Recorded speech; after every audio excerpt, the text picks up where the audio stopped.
지난 파트 1에서 카프와 자미스카는 미국 지도자들, 특히 실리콘밸리의 지도자들이 더 큰 국가적 목적을 잃어버렸다고 주장합니다. 그들은 과거 혁신가들이 정부와 함께 일하며 나라를 발전시켰던 시기와 오늘날 이익과 소비자 기술에 집중하는 시대를 비교합니다. 이 변화로 한때 나라를 정의했던 깊은 가치와 공동의 생각이 약해졌습니다. 이러한 배경은 미국인의 사고방식이 어떻게 텅 빈 상태가 되었는지를 설명하는 파트 2의 토대를 마련합니다. 파트 2는 5장에서 9장으로 구성되어 있습니다. 이제 본격적으로 살펴보겠습니다. 제5장 신념의 포기. 이 장은 1976년 스코키 사건을 설명하면서 시작됩니다. 그 당시 미국 신민자유연맹 ACLU는 유대인들이 많이 사는 마을에서 나치 집단의 언론 자유를 옹호했습니다. 이 결정 때문에 수천 명이 ACLU를 떠났지만 ACLU 대표인 아리에 나이어는 불쾌한 의견이라도 수정헌법 제1조에 따라 보호되어야 한다고 주장했습니다. 카프와 자미스카는 이 사례를 통해 과거 사람들이 원칙을 위해 자신의 명성을 걸었던 시절을 보여줍니다. 또 다른 예로 1963년 예일대에서 인종차별 반대 운동가 폴리 머리는 자신의 인종차별 피해 경험에도 불구하고 분리자이자 조지 월레스가 말할 권리를 옹호했습니다. 나이어와 머레이는 둘 다 개인적으로 동의하지 않는 의견을 옹호했지만 언론의 자유를 수호하는 것이 국가 권력을 제한하고 민주주의 가치를 지키는 데 중요하다고 믿었습니다. 이는 사회가 개인적인 공격에도 불구하고 헌법 원칙을 지키는 것을 중요하게 생각했던 시절을 반영합니다. 카프와 자미스카는 이어서 2023년 하버드, 펜실베니아, MIT 대학 총장들이 국회 청문회에 출석했던 사례를 들어 현대화의 유사점을 보여줍니다. 예를 들어 엘리자베스 맥길은 증오 발언은 상황에 따라 달라진다고 말했습니다. 이는 오늘날 지도자들이 도덕적 확신을 가지고 말하기보다 자신을 보호하려는 태도를 나타냅니다. 카프와 자미스카는 오늘날 지도자들이 원칙적인 입장을 취하기보다는 자신을 지키려는 데 집중한다고 주장합니다. 이와 같은 분위기는 언론의 강한 감시와 대중의 반발 두려움으로 인해 진정한 위험 감수를 통한 신념이 점점 줄어들고 있음을 보여줍니다. 실리콘밸리의 지도자들도 깊은 논쟁을 피하고 논란이 없는 길을 선택하고 있습니다. 제6장 기술적 불가지론자들. 이 장에서는 많은 실리콘밸리 지도자들이 기술적 불가지론자가 되었다고 말합니다. 이들은 명확한 도덕적 또는 정치적 입장을 취하기를 거부합니다. 정의와 같은 이상은 칭송받지만 특정 국가가 문화에 대한 충성을 드러내는 것은 꺼립니다. 1980년대와 1990년대 프린스턴대 교수였던 에이미 구트만은 특정 공동체나 국가에 속하는 신념보다 정의를 우선시해야 한다고 주장했습니다. 이런 사고방식은 기술 창업자들이 그들의 일을 사회 전체의 목표와 연결짓지 않고 단지 혁신 그 자체에 집중하도록 만듭니다. 예를 들어 마크 저커버그는 페이스북을 단순히 즐거워서 만들었다고 말합니다. 이는 많은 기술 지도자들이 논란이 될 만한 프로젝트의 위험을 감수하기보다는 유연하고 모호한 태도를 선호하는 것을 보여줍니다. 또한 파트 1에서 언급한 바와 같이 구글은 직원들의 항의 후 군사 프로젝트인 프로젝트 메이븐에서 철수한 사례도 있었습니다. 이러한 큰 목적에 헌신하지 않으려는 태도는 기술자들이 중립적인 입장을 고수하게 하여 국가적 목표에 관한 중요한 질문들에 답하지 못하게 만듭니다. 제7장 풀려난 풍선. 이 장은 1960년대와 1970년대에 많은 대학들, 특히 스탠퍼드와 같은 학교들이 서구 문명 과목을 점차 폐지한 과정을 설명합니다.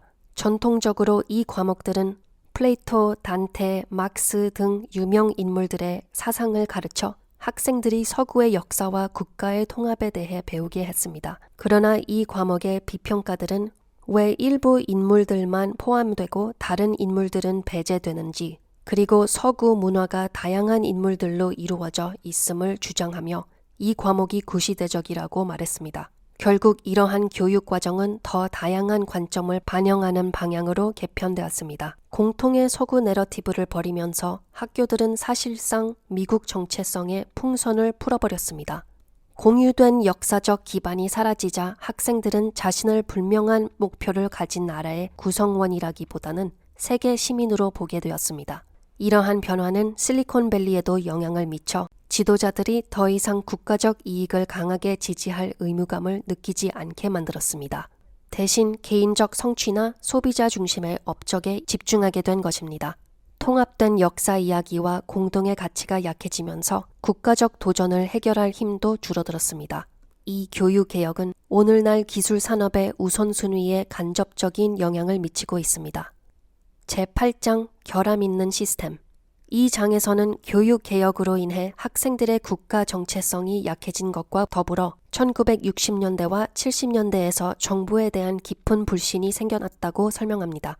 젊은 혁신가들은 베트남 전쟁과 시민권 운동 기간 동안 정부의 느리고 관료적인 대응에 실망했습니다.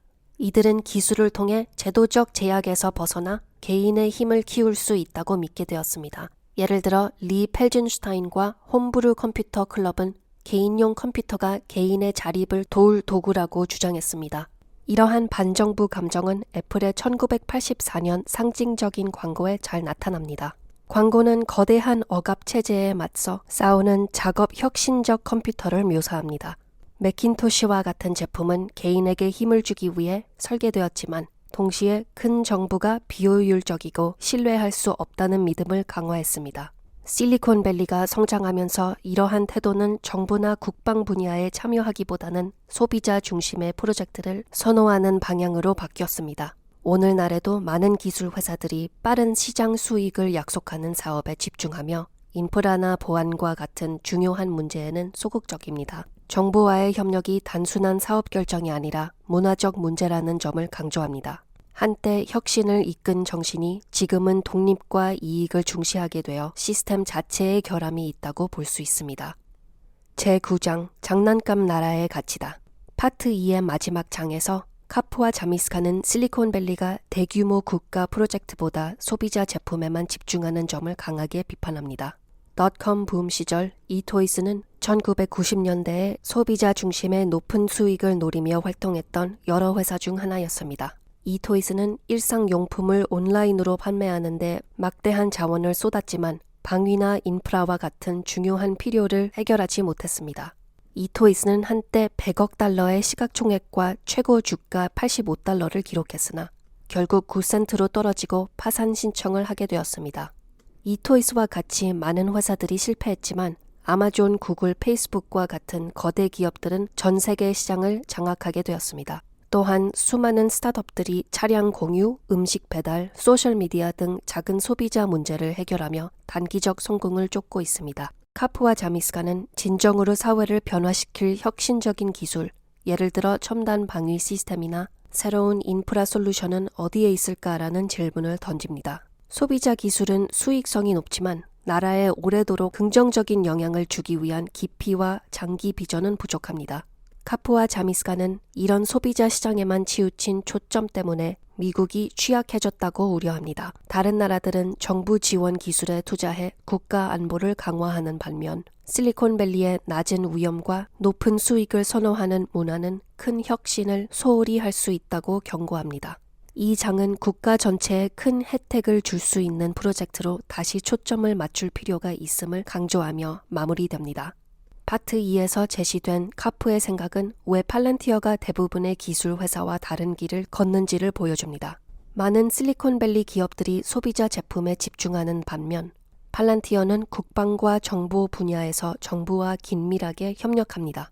카프는 위험이나 논란을 감수하더라도 국가 이익을 위해 봉사하는 몇 안 되는 혁신적 기술 기업 중 하나라고 믿습니다. 이러한 확고한 국가 안보에 대한 헌신 때문에 팔란티어는 장기 정부 계약을 확보하며 미국과 유럽 정부와의 추가 계약에도 힘쓰고 있습니다. 저는 팔란티어 투자자로서 그리고 포춘 500 기업들과 함께 일한 경험을 바탕으로 이런 강한 사명이 장기적 성공에 큰 역할을 한다고 믿습니다. 제가 본 성공하는 기업의 중요한 요소 중 하나는 계속되는 혁신 기술과 변화하는 시장에도 흔들리지 않는 미션입니다. 팔란티어는 이러한 특성을 갖추고 있으며 저는 그들의 장기적 비전을 신뢰합니다. 제 파트 2 요약을 즐기셨기를 바라며 파트 3도 기대해 주시기 바랍니다. 감사합니다.